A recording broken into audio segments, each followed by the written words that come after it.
também estou muito feliz de estar aqui pela primeira vez no Sesc Copacabana. Teatro muito legal, público muito legal, público ilustre, inclusive. Muito obrigado desde já pela presença de todos vocês. Hoje fazer um show um pouquinho diferente no formato em relação aos shows que eu costumo fazer, mas que ao mesmo tempo tem muito a ver com o trabalho que eu comecei a realizar 11 anos atrás. A história é a seguinte: 11 anos atrás eu estava numa busca de tocar choro no piano, né? Tocar choro melhor, aprender a tocar choro, esse gênero tão autêntico, né? Tão nosso, tão brasileiro. E nessa minha busca eu fui atrás de referências, né? De pianistas que tocavam choro muito bem no piano. Encontrei as maiores referências de pianistas que tinham vivido ali na virada do século XIX e do século XX, alguns pianistas que nasceram no início do século XX e tocavam choro e compunham choro muito bem. Descobri vários pianistas que eu nunca tinha ouvido falar, que eu não conhecia. E dentre esses pianistas, sem dúvida nenhuma, a que mais me chamou a atenção, a que mais me impactou pela técnica, pelo balanço, por todas as características que a música dela traz, as características do choro, foi uma pianista chamada Amélia Brandão, que ficou muito conhecida como Tia Amélia, né?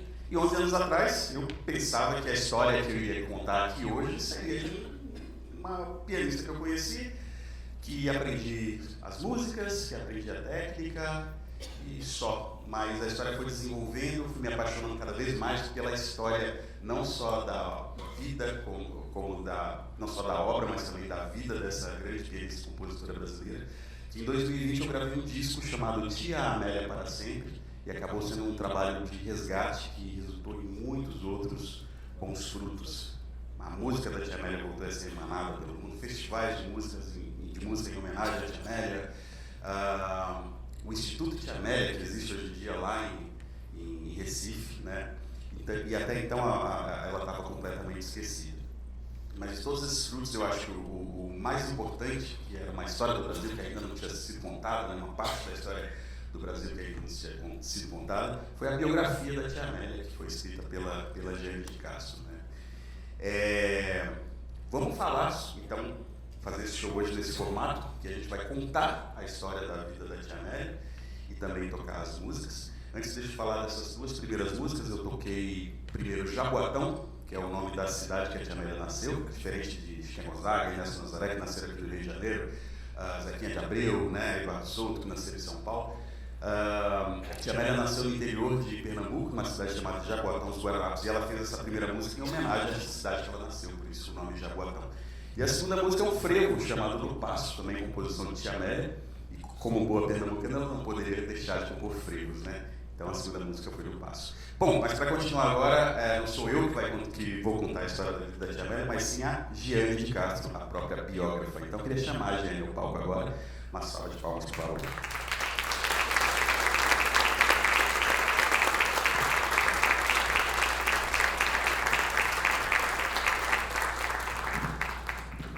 Bora? Bora. Deixa eu colocar meus óculos aqui. Bom, eu sou a Jeane de Castro, na verdade sou a produtora do Hércules, e depois, com tanta coisa bonita que ele fez desde 2020, eu resolvi fazer a biografia da Tia Amélia, e aqui eu vou contar um pouco da história dessa grande compositora. Bom, ela nasceu em Jaboatão dos Guararapes, em 1897. Naquela época, o piano era uma febre no Brasil e no mundo. Só na rua da Tia Amélia havia 3 casas com piano. Ela aceitou seu piano aos 4 anos e só parou de tocar com sua morte aos 86 anos. Seu pai foi clarinetista amador, sempre incentivou a Amélia a estudar música clássica, porque desejava que ela fosse concertista. Ela tinha vocação para isso, estudava com afinco. Mas ela já tinha um gostinho pela composição. E quando estudava os clássicos, dava uma swingada. Se ela fosse tocar Mozart, seria mais ou menos assim.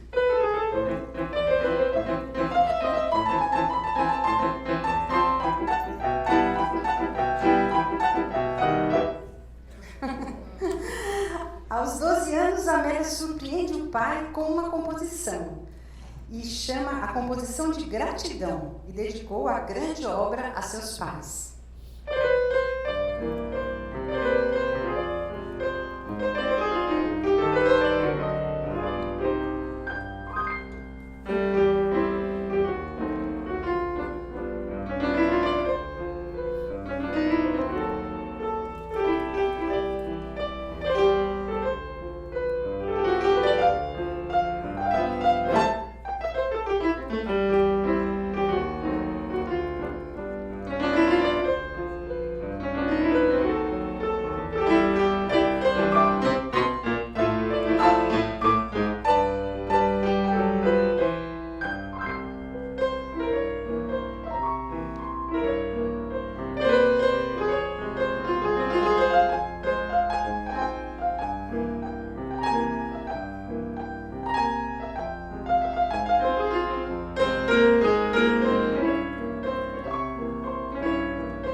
pensou que essa tinha sido a primeira música que a Tia Amélia compôs, essa valsa, né? Aos 12 anos. Mas não foi, depois a gente descobriu que tem outra, né? A Avenida das Lágrimas, isso, também é uma valsa. E ela compôs quando tinha 12 anos. E o pai chamou de musiquinha. Musiquinha, isso mesmo. Se minha filha compusesse uma música com 12 anos, nossa. O pai de Amélia chamou a valsa de musiquinha, termo que utilizou desse dia em diante para todas as composições de Amélia. Ele não admitia que ela fosse compositora. Ele queria que ela fosse uma Guiomar Novaes. Ela foi para Portugal durante 6 meses para intensificar seus estudos musicais.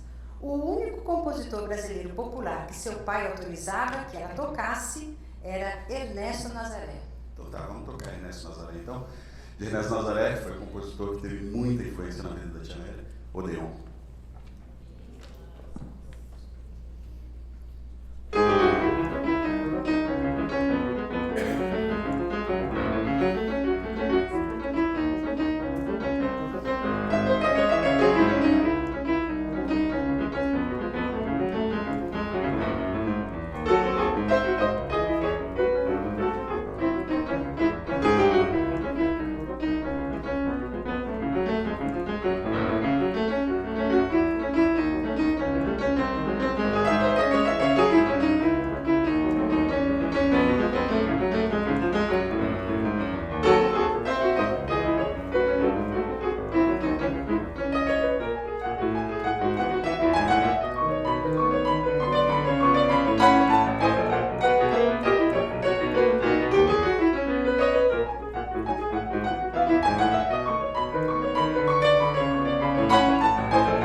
com o herdeiro de um engenho e vai morar na fazenda em Moreno, em Pernambuco.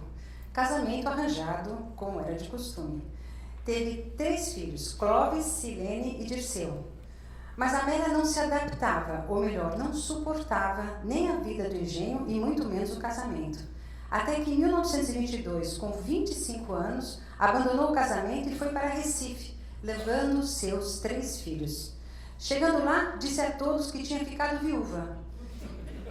E essa história ela manteve até o final da vida.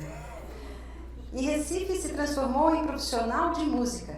Foi pioneira na Rádio Clube de Pernambuco, com um programa chamado Na Roça. Era muito comunicativa, falava no rádio e tocava seu piano maravilhoso. Trabalhou também como maestra no Cine Ideal em Recife, cargo de muito prestígio, como Ernesto Nazaré no Cine Odeon, aqui no Rio de Janeiro. E esse é um trabalho muito comum entre esses pianistas. Hoje a gente se refere a esses pianistas que eu falei dessa época, né? Virada do século XIX, século XX, início do século XX. A gente se refere a eles como pianeiros brasileiros, é um termo carinhoso que a gente utiliza. E esse tipo de trabalho, tocar nos cinemas, né, principalmente nas salas de cinema, era muito comum. Outro trabalho que era muito comum era animando bailes, né, porque o piano tem essa potência sonora toda, é um instrumento que dá para, né, substituir uma orquestra. E um outro trabalho curioso era o trabalho de pianistas demonstradores, porque nessa época, vocês imaginam, nem o disco existia ainda, né, não existia nem os 78 rotações. Então, para você ter música, você tinha que ter um instrumento em casa, ou um grupo, né, enfim, ou um instrumento em casa. Para ter um instrumento tinha que ter um pianista, e para ter um pianista tinha que ter uma partitura. Então, se a gente pensar nessa época, a mídia, que depois iria ser o disco, né, o LP, o CD, hoje as plataformas digitais, a mídia era a partitura. Então, partitura nessa época era uma coisa que dava grana. Então, quando as pessoas iam comprar as partituras nas lojas de instrumentos musicais, nas casas de partituras, sempre tinha um pianista para tocar a partitura, né, para a pessoa saber se era legal ou não aquela música, comprar ou não. Então, essa profissão, esse trabalho de pianistas demonstradores também era muito comum, né? Até que em 1930, o bandolinista e compositor pernambucano Luperce Miranda gravou no Rio de Janeiro uma música de Amélia Brandão e não lhe deu os créditos. Tia Amélia deixou seus filhos com a irmã Débora e foi para o Rio. Veio para o Rio. Para reivindicar a autoria na SBAT, Sociedade Brasileira de Autores Teatrais. Essa SBAT existe até hoje, tá? E foi fundada por Chiquinha Gonzaga. Na sua rápida passagem pelo Rio, virou a coqueluche dos cariocas, com menção no jornal e tudo. Gravou 40 fonogramas de 78 rotações com suas composições. Dividiu o palco com artistas num festival de teatro lírico, entre eles Estefana de Macedo e a iniciante Carmen Miranda. Conheceu Chiquinha Gonzaga, ela com 83 e Amélia com 33. Chiquinha tratou Amélia como criança e disse: minha filha, eu tenho pena de você, porque se você soubesse a minha vida, se soubesse como fui incompreendida, eu tenho pena de você. Nada posso lhe aconselhar, apenas lhe digo, Deus te abençoe. Apesar de não ter sido um encontro muito motivador para a tia Amélia, né, ela realmente era uma criança. Acho que a Gonzaga era 50 anos mais velha do que a tia Amélia, né? Foi um encontro importante, né? E essa coisa da tia Amélia falar que era viúva, apesar de não ser, né? O marido dela morreu na década de 50, né? Então, era exatamente por saber que ela ia enfrentar as mesmas coisas que a Chiquinha Gonzaga enfrentou, né? Ia ser ainda mais difícil, né? Mas para celebrar esse encontro das duas, vamos tocar uma da Chiquinha Gonzaga, Gaúcho, Corta-Jaca.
Já Ernesto Nazaré convidou Amélia para um sarau na casa dele em Laranjeiras e se admirou da sua técnica e estilo pianístico. Ele foi o grande incentivador da carreira de Amélia. E a tia Amélia gostava tanto do Ernesto Nazaré que o Ernesto Nazaré tinha algumas técnicas, né, de tocar choro, tocar os tangos brasileiros, as valsas, as polcas no piano. E um dos acompanhamentos, um acompanhamento muito interessante, assim, que era só com semicolcheias, taca-tica-taca-tica-tá, de forma que imitava a batida de um pandeiro, né? A tia Amélia pegou esse acompanhamento especialmente e desenvolveu, né?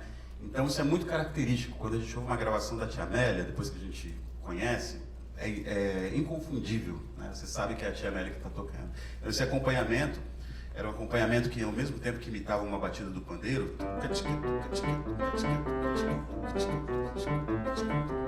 ela fazia linhas na mão esquerda que imitavam também violão 7 cordas. Então ela conseguia, com uma mão, né, fazer assim a simulação de um regional de choro, de um grupo de choro inteiro, com uma única mão, né?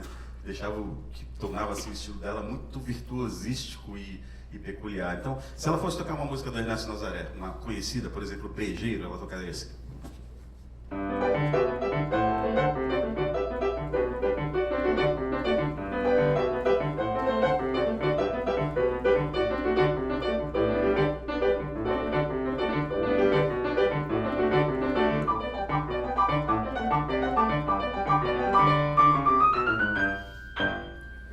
Então, isso aqui não é meu não, tá, gente? É dela. Tudo aqui hoje é dela, não tem quase nada meu aqui. E era incrível, assim, é um acompanhamento assim, que deixa a música bastante machichada, né? Um ritmo de machixe. E a maioria dos choros que ela compôs são choros mais amachichados. E ela tinha uma destreza muito grande, era uma virtuose, assim, muito, muito grande. E não tinha muita diferença entre mão esquerda e mão direita, sabe? Às vezes a melodia estava na mão direita, mas passava para a mão esquerda e você nem via. E às vezes estava na esquerda, passava para a direita, você não via. Acompanhamento também. Vou tocar agora uma música que ela fez em homenagem ao Ernesto Nazaré. Essa música se chama Cheio de Truques. E ela usa bastante esse acompanhamento. Então prestem atenção nessa característica, né? Esse acompanhamento de mão esquerda, especialmente, que imita um pandeiro. E também nessa coisa da melodia, né? Que passa de uma mão para outra, sem quase a gente perceber. Cheio de Truques, de tia Amélia, em homenagem ao Ernesto Nazaré. Vamos lá.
Bom, essa vinda de 70 dias aqui para o Rio de Janeiro, em 1930, foi muito frutífera. E no momento certo. Nazaré morreu 4 anos depois e Chiquinha 5 anos. E viva a vida cultural no Rio de Janeiro. A Amélia retornou a Pernambuco e no ano seguinte, com 34 anos, decide voltar para o Rio de Janeiro, dessa vez com sua filha Silene, de 12 anos, a mesma idade que ela fez a composição. Agora, dessa vez, ela traz a filha para o Rio de Janeiro. Silene tinha uma voz muito linda, cantava, declamava e dançava, e se transformou em sua grande parceira de palco, de gravação e de turnês pelo Brasil. Essas turnês a gente demorou para entender como eram também, porque a Tia Amélia, nas entrevistas que a gente tinha, e no geral eram entrevistas escritas, né, já não era texto, porque vídeo não tinha nada agora, e também áudio, não tinha quase nada também, só dela tocando. E ela sempre falava que ela teve duas fases, né? A primeira fase da vida dela, ela foi folclorista, não dava para entender o que era isso. Aí ela parou de tocar por 12 anos, aí depois virou Tia Amélia e começou a compor choros, né? Então, para entender o que era esse folclorista, a gente demorou. Então, essas viagens que a Jane comentou que elas faziam pelo Brasil, ela e a Silene, né, a filha dela, era uma espécie de show de variedades, assim, não era só um show de piano e voz, né? Então elas iam para os lugares, para vários estados do Brasil, pesquisavam aquela cultura daquele lugar, aprendiam as músicas folclóricas e estilizavam e levavam para esse show, pelo Brasil e pelo mundo, né? Na América do Sul, América do Norte. Mas não só isso, elas também declamavam poesias no show, contavam histórias, então era uma espécie de Senhor Brasil, lá na década de 30, né? Aquele programa da TV Cultura. Então era muito legal. E na primeira fase da vida da Tia Amélia, que é essa fase que a gente está contando, ela compunha muitas canções, né? Ela gravou uma canção com a filha dela. Tá. É biógrafa, quer ser biógrafa, tem que saber. 1931. 31, ela gravou uma canção com a filha dela chamada Vai Chorar Meu Bem. Fazia marchinhas de carnaval. Marchinhas de carnaval. Vamos mostrar como é? Vamos ver. Agora a Jane de Castro, biógrafa, produtora e cantora também. Bom. Vai chorar, meu bem, não há quem lhe aguente. Tome o meu conselho, vai chorar na cama, que é o lugar mais quente. Vai chorar, meu bem, não há quem lhe aguente. Tome o meu conselho, vai chorar na cama, que é o lugar mais quente.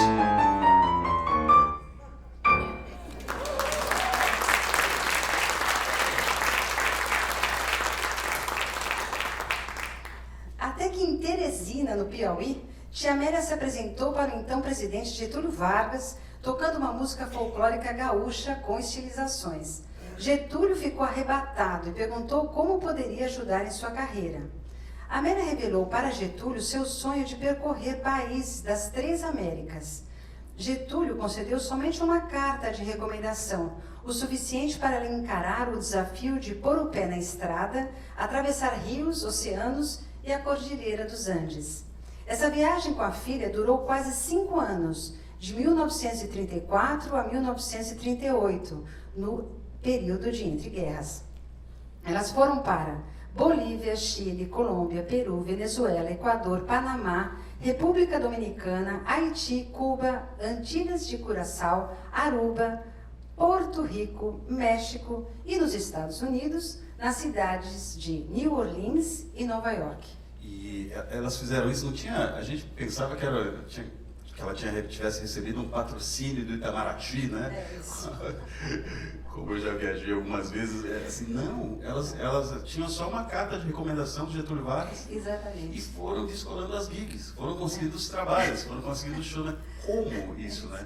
Aí a gente descobriu também que tinha um produtor que ajudava as duas, então elas viajavam em 3, né? Era a Tia Amélia, a filha, a Silene e o Fenelon Lima. Esse cara a gente precisava conhecer. Bom, voltaram ao Brasil em 1938. Amélia reencontra seus outros 2 filhos em Recife, que tinham ficado com a irmã, depois de 8 anos de turnês. Desfrutaram um pouco de Pernambuco e da família, e logo em seguida as duas continuam em turnê, só que dessa vez pelo Brasil. Quando, em 1941, após uma apresentação das duas no Teatro Municipal de São Paulo, Silene foi pedida em casamento por José de Andrade. Casaram-se com pompa e circunstância em São Paulo para 400 convidados, gente fina, da elite cultural, uns que participaram da Semana de Arte Moderna, como Menotti Del Pica, Mário de Andrade, Camargo Guarnieri, Marcelo Tupinambá, Guilherme de Almeida e a pianista Antonieta Rudi, entre tantos outros. Agora vamos tocar uma música, é homenagem a esse povo todo, né, tão importante, paulistano, de Tia Amélia.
Silene, de livre e espontânea vontade, desiste da carreira artística.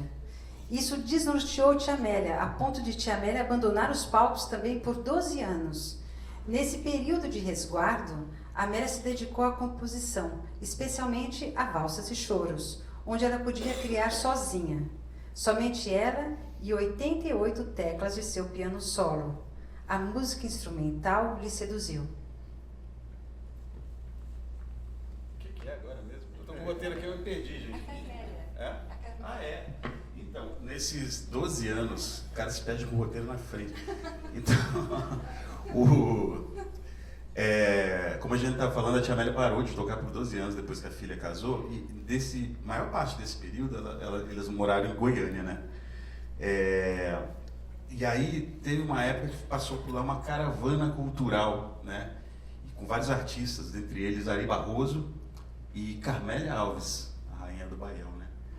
E a Carmélia foi muito importante para trazer a Tia Amélia de volta ao palco, e também para outras coisas, porque na primeira fase da vida dela, ela se chamava Amélia Brandão Neri, tá lá nos discos, né, que os discos antigos é Amélia Brandão Neri.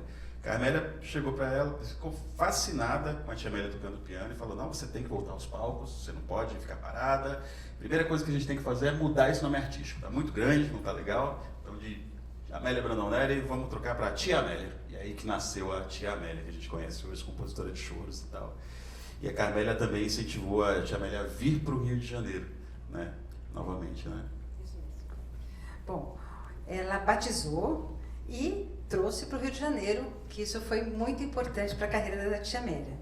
Logo de chegada, em 1953, o maestro Radamés Inátali a recebe com todo o respeito artístico, fez um arranjo da composição Chuvisco de Tia Amélia para a Orquestra Brasileira da Rádio Nacional. E Tia Amélia voltou a triunfar no Rio de Janeiro. Dessa vez como Tia Amélia.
Essa música se chama Saracoteando, de Tia Amélia.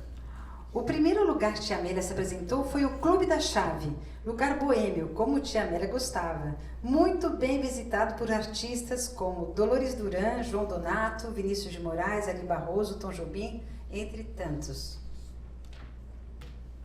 E com o Vinícius de Moraes, especialmente, Tia Amélia tinha uma amizade assim muito grande.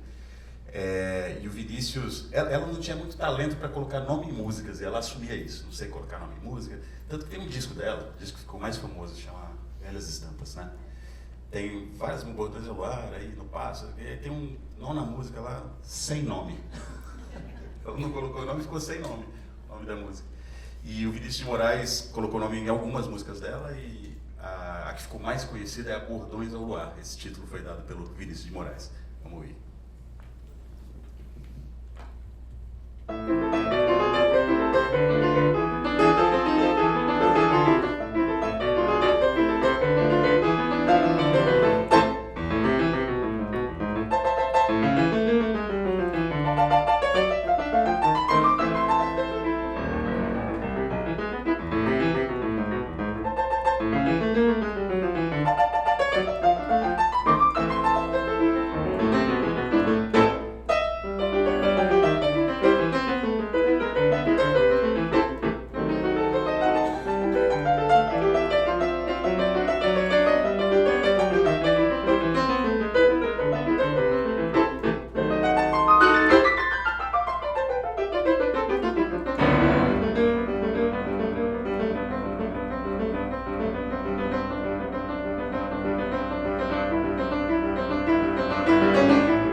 tia Amélia voltou ao Rio e criou essa personagem de velhinha. Ao invés de esconder a idade para menos, decidiu aumentar a idade em 10 anos. Com 56 anos e aqueles cabelos branquinhos, dizia que tinha 66. A consagração no Rio veio com o sucesso do programa semanal que ela apresentava na TV, Velhas Estampas, direção de João Loredo. Velhas Estampas também foi o nome de seu primeiro LP, lançado em 1959. Sempre muito alegre, cativava o público e brincava chamando todos de meus sobrinhos. O sucesso foi tanto que em 6 meses lançou o segundo LP, Música da Vovó no Piano da Titia. Não, essas capas eram muito engraçadas, gente. Era sempre aquela senhorinha de coque, né? Igual a Dona Benta do sítio de Pica-Pau Amarelo. Ela falava que tinha recebido um convite para ser a Dona Benta, na primeira versão do sítio de Pica-Pau Amarelo, né? E sempre assim, com o piano na foto e ela sorrindo. E tinha um programa de televisão que ela era acompanhada por um regional de choro. Infelizmente não tinha videotape na época, nada restou disso. Mas dizem que o regional de choro não aparecia, o grupo de choro ficava fora de cena assim, aparecia ela pra televisão sorrindo assim. Foi chamada de Ernesto Nazaré de Saias. Comentário assaz elogioso para a época e hoje um comentário ultra machista. Foi laureada pelo Prêmio Euterpe no Rio de Janeiro no mesmo ano de João Gilberto. Tia Amélia teve papel preponderante de preservar o choro na época do sucesso absoluto da bossa nova, do iê-iê e da jovem guarda. Seus programas tinham muita audiência. Entre seus admiradores estavam Jacó do Bandolim, Pixinguinha, Dorival Caymmi, César Faria, pai do Paulinho da Viola, e críticos como Sérgio Cabral Pai, Eurico Nogueira França e Tinhorão. Tia Amélia dizia: todos gostam de minha música, uns porque entendem, outros porque gostam.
Ela gostava muito de dar nome de cidades, as músicas, né? Então, essa música ela fez para a cidade de Garanhuns, a música se chama Garanhuns.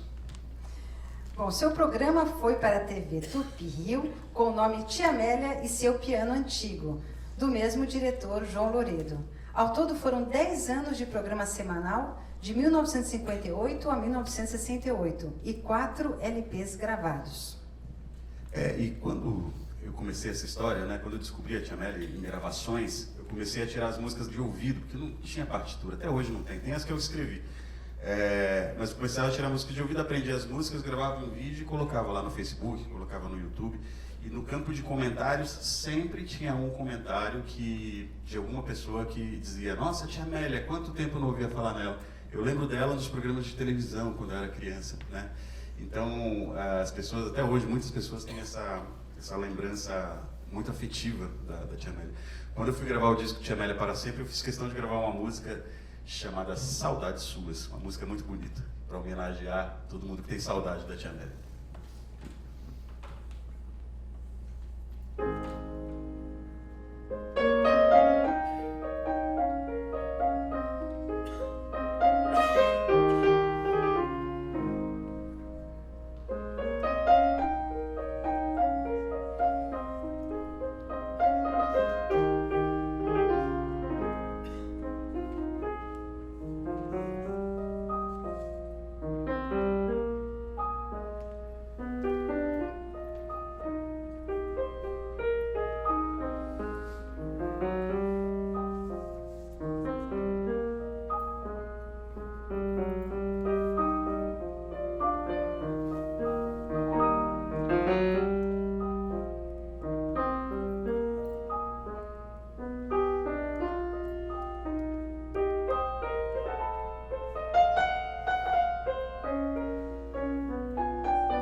Tia Amélia teve muitos fãs mirins que hoje são grandes figuras da música, como Luciana Rabelo, Gilson Peranzeta, Paulinho da Viola, Ângela Rorô, Marco Aurélio Xavier e Egberto Gismonti.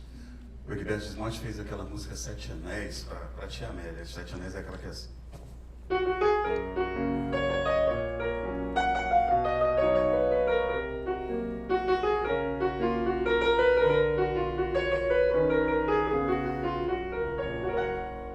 Na segunda parte ele até ele compôs uma segunda parte que usa aquela mão esquerda que eu falei que a Tia Amélia usa bastante, né?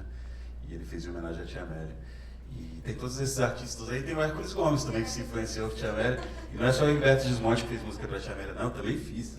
Só que você não assistiu o programa. Eu não assisti o programa, pois é, mas teve saudades. Eu Seria seria um dos sobrinhos.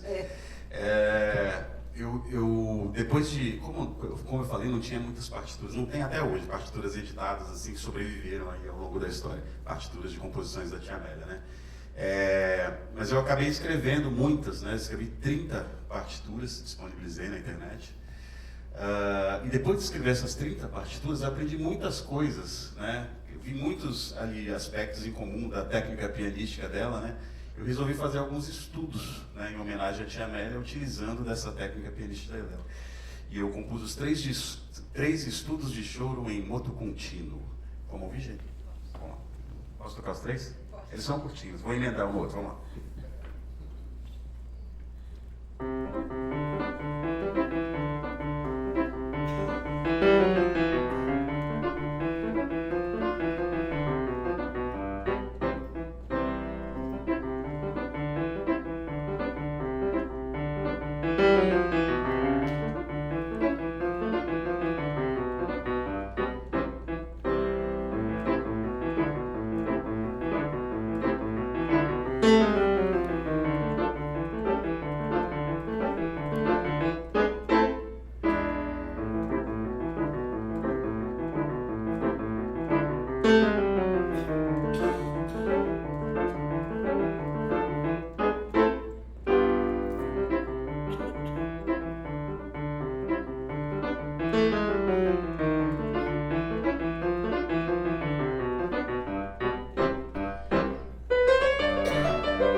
Depois de tanto sucesso da Tia Amélia, admiradores e uma vida tão intensa, ela morreu em 1983 em Goiânia, aos 86 anos. Aí eu vou perguntar aqui, quem já tinha ouvido falar da Tia Amélia aqui da plateia? Quem já tinha ouvido falar antes do meu trabalho? Sim, não foi o meu trabalho no ar. Legal, legal. Até que tá bom. Até que tá bom. Aqui é o lugar, é o lugar Aqui é o lugar certo. certo. A gente lá em São Paulo não sabia nada. Eu não sabia de nada da Tia Amélia. Eu fui justamente pela pesquisa que eu conheci. E muita gente lá em São Paulo, quando eu pergunto sobre Tia Amélia, ninguém sabe. Então, a gente ficou muito feliz de trazê-la de volta. Então, primeiro foi pelo CD, né, em 1900 já chegamos em 2020, com o lançamento do CD Tia Amélia para Sempre. A gente conseguiu fazer o CD, a família toda se reuniu em São Paulo. Foi um dia muito bonito, foi um dia muito inesperado. Gente de Recife, gente fora do Brasil, Petrópolis foram lá para São Paulo, também Goiânia. Tinha gente a família toda se reuniu lá no lançamento do Hércules. E também... A biografia da Giane de Castro, que merece uma salva de palmas.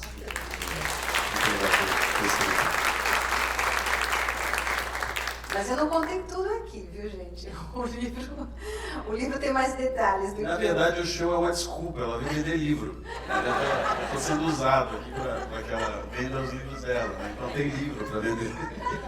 Bom... Gente, eu gravei esse CD em 2020, até hoje eu estou fazendo show desse disco. Incrível. Tia Amélia para sempre, não, é para sempre mesmo, né? Bom, o Hércules, ele falou que ele transcreveu 30 partituras, disponibilizadas gratuitamente no site dele, né? Quem for pianista, quem for músico, tá lá. Tá baixado. E hoje, piano, ela volta para a história da música brasileira. A história de Tia Amélia é uma inspiração sem fim. Mulher criativa, valente, obstinada, que desafiou o patriarcado e o etarismo para conquistar o mundo com sua música e sua arte. É isso aí. Ela fazia muitas músicas de homenagem a amigos, né? Eu vou tocar uma série de músicas aqui, duas músicas. A primeira ela fez em homenagem ao maestro Júlio Medalha, se chama Medalha com G.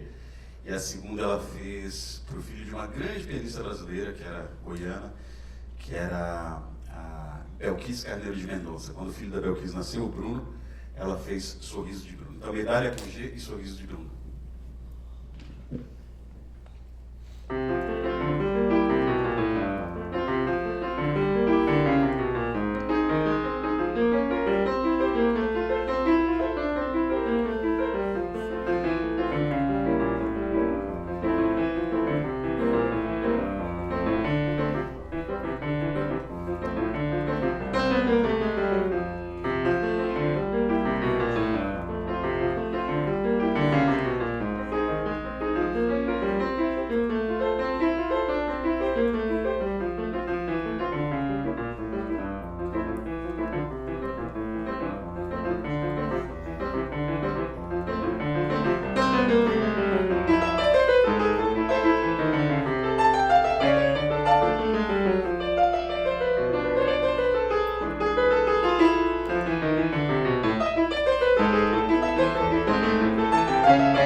curiosa de se notar que os shows da Tia Amélia geralmente tem 2 partes, né? E a maioria dos shows comumente tem 3 partes. São todos, como eles falavam, né, shows sapecas, né? Shows alegres, porque a personalidade dela era essa, ela era uma pessoa muito carismática. Eu convido até vocês a assistirem lá no meu canal do YouTube um vídeo que tem da Tia Amélia sendo entrevistada pelo Júlio Lerner, programa Alegria do Choro de 1980, não é isso? O ano que eu nasci. E é muito emocionante, é muito emocionante. A gente demorou para encontrar esse vídeo, encontramos, mas não podemos publicar, e depois a gente conseguiu uma fita VHS, digitalizamos e está lá. Então, é um depoimento muito interessante, o dela, né? Tanto como brasileira, como mulher e como compositora e pianista. É emocionante ver ela falar também. Enfim, recomendo, tá no YouTube, só digitar Tia Amélia. Entrevista. E ela era uma inovadora também. E uma coisa que eu mais gosto assim, de todas que ela fez foi colocar uma cuíca no choro, coisa que não era muito comum. Cuíca com condução, mas no choro não. Ela compôs uma música chamada Cuíca no Choro e gravou com uma cuíca. Quando eu gravei com uma cuíca também, né, gente? Mas aqui a gente não tem cuíca. Tocar cuíca no choro sem a cuíca. Assim, não.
E é isso, espero que vocês tenham gostado dessa história da vida da Tia Amélia, da obra, né? Pude tocar algumas poucas músicas aqui, mas tem muitas. Ela falava que tinha mais de 200, né, composições. Eu só de gravações, assim, eu tenho umas 70 gravações da Tia Amélia, né? Então é uma compositora que merece muito voltar, né, a ser, que a música merece muito voltar a ser emanada pelo mundo. A gente está chegando ao final. Hoje a produtora está no palco, ela não vai deixar eu esquecer nada, né? Então, alguns recadinhos. Primeiro, agradecimentos, né? Quero agradecer muito ao Sesc, né, pelo espaço, pela oportunidade. Esse é um show dentro do projeto do Sesc Pulsar, do edital do Sesc Pulsar. Fizemos São João Beti, estamos fazendo Copacabana hoje. Na quinta-feira faremos Ramos, Sesc Ramos. Na sexta-feira, Teatro Sesc em Rosinha de Valença. Se vocês conhecerem alguém nessas regiões e tiverem gostado dos shows, indiquem para os amigos. Se não tiverem gostado, indiquem para os inimigos. E além desses shows, eu vou tocar amanhã na Igreja da Candelária. Tá? Então está todo mundo convidado. Projeto maravilhoso, que é um projeto frequente, constante, inclusive, na Igreja da Candelária, um projeto de música clássica. Eu vou tocar amanhã com a Orquestra Sinfônica Juvenil Chiquinha Gonzaga, uma orquestra formada só por jovens meninos, um projeto maravilhoso do Instituto Brasileiro de Música e Educação. Recomendo, assim, vocês conhecerem. Então, todo mundo convidado amanhã às 18 horas na Igreja da Candelária. Eu vou tocar um concerto meu para ter orquestra, inclusive, e as meninas vão tocar várias outras coisas também. E na semana que vem ele vai estar em Marrocos. A gente vai lá pelo Marrocos. Sim, né? Eu vou fazer um concerto lá em Rabat, né? Então, todo mundo convidado, e depois volto e vou para BH. BH, dia 16. Marrocos vai ser dia 10. Que mais? Tem livro para vender, né? Isso. E CDs, camisetas. É isso aí. Essa história toda que a gente contou brevemente aqui, contada na íntegra no livro da Jeane de Castro, chamado Tia Amélia, o piano e a vida incrível da compositora. É isso aí. Ela não está bonita hoje, gente. Está bonita. Uma trança. Ela tem uma trança que parece aquele desenho Frozen, sabe? A Elsa, né? O cabelo é de verdade. As atrizes já têm peruca, mas ela fez uma trança que ficou lindo. Eu elogiei ela demais hoje. Eu esqueci de falar que podia gravar, viu? Podia gravar o show inteiro, se quiser. Até aqui está gravando já. Pois é, e só se gravar, né? Marca lá a gente, se for publicar na Hércules Gomes, Gia de Castro, Sesc Copacabana. Isso. E é isso aí. Para os amantes do bom e velho CD, como eu, tem CD para vender aí também. Só não tem o CD da Tia Amélia, acabou. Porque esse não tem. Que é do ser do Sesc, eles não fizeram. Mas todos os discos se encontram em qualquer plataforma digital também. Isso. Melhor que isso tem que ter filmado no canal do YouTube. Muito né? bem. É isso aí, então vamos fechar aqui. Agradecer o Moacir Moa lá na luz. Valeu, Moa. Agradecer ao Bernardo no som, obrigado, Bernardo. Obrigado. E ao Márcio que está registrando aqui o vídeo também, obrigado, Márcio. E por último, não menos importante, mais importante, muito obrigado pela presença de vocês nessa noite aqui de terça-feira, do Sesc Copacabana. Obrigado, gente. Muito obrigada. Vou finalizar com uma música da Tia Amélia também, chamada Mais Tríssimo Cipó. Vamos lá.